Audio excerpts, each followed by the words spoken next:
السلام علیکم ورحمۃ اللہ وبرکاتہ۔ ایک اعرابی سے پوچھا گیا تمہیں اپنی اولاد میں بیٹے زیادہ محبوب ہیں یا بیٹیاں؟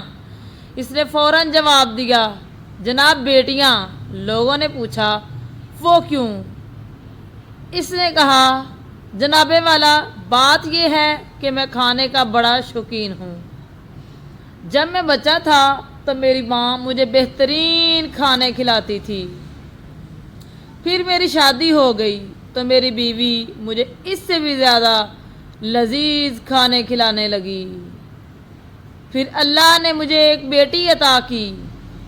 اللہ کی قسم میری نظر کبھی کسی لقمے پر نہیں پڑتی مگر وہ اسے اٹھا کر میرے ہی برتن میں ڈال دیتی ہے، بلکہ کبھی میرے منہ میں رکھ دیتی ہے۔ پھر اللہ نے مجھے ایک بیٹا دیا۔ اس کے بعد میری نظر جس لقمے پر پڑتی ہے وہ نالائق فوراً ہاتھ بڑھا کر اسے اٹھا لیتا اور مجھ سے پہلے اپنے منہ میں ڈال لیتا۔